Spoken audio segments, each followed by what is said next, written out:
That's what we paid you to do. So what does that mean? So I often found that I would hear more than I bargained for if I went to a place like this. Maybe I will today. Let me first apologize for my voice, but I got up very early this morning. Hillary and I were taking a few days off on Long Island in New York, and we flew early this morning to the funeral of Senator Edward Kennedy, which some of you may have seen on television. And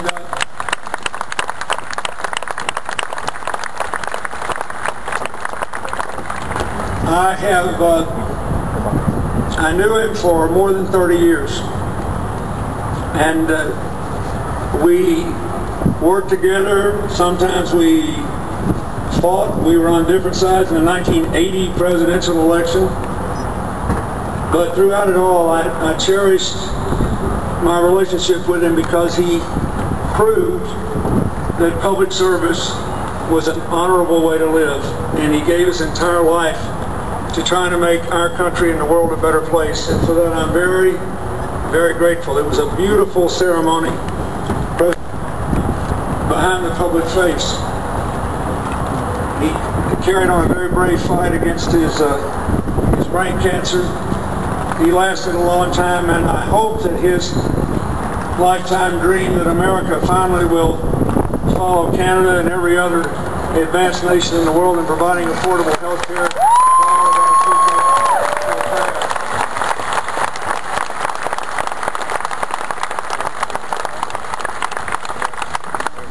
In a minute, I'll tell you why it's so hard, and maybe it will inform some of the questions.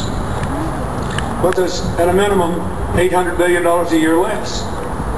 That $800 billion is going somewhere.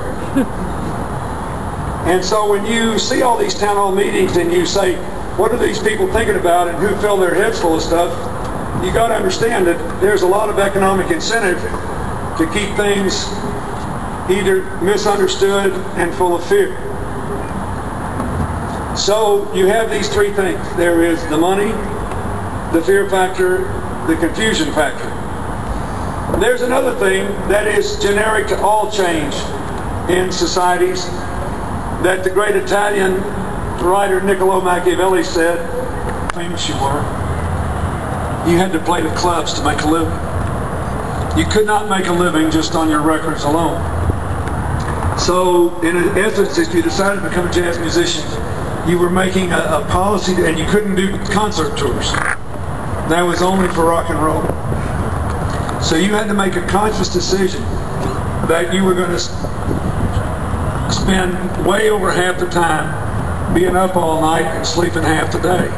Your days and nights were mixed up. And I decided that it was worth it only if I thought I could be the greatest jazz saxophone player who ever lived.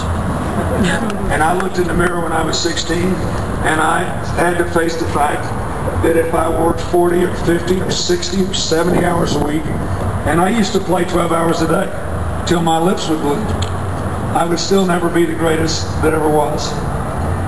I could be really good. I could make a living.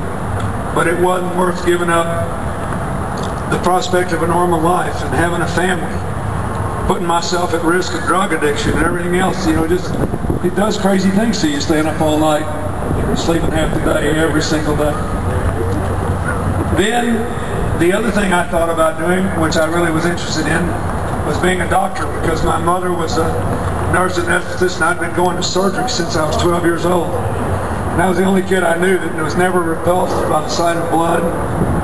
You know, I never got upset when I watched people being operated on. I was always fascinated by it. To try to figure out something you care about. Most of us love doing what we're best at. But better to do something that you care about even than something you're better at. Do something, keep in mind, if you have any options for what you do with your life, any options, you are in a group of not more than 1 or 2% of all the people who've ever walked across planet Earth. Most people have worked to put food on their table, to keep their children alive, to keep body and soul together. Most people never had choices. So if you have a choice, make one that you love that'll make you happy. Because if you do, then you'll be like me, and you'll never think you're working. All of a sudden you'll wake up one day like I am now. Most of my life I was the youngest person doing whatever I was doing. Now I'm the oldest guy in every room. I don't know where the time went. Why? Because I never felt I was working. Every day was a gift. If you have the choice, make it a good one. Thank you.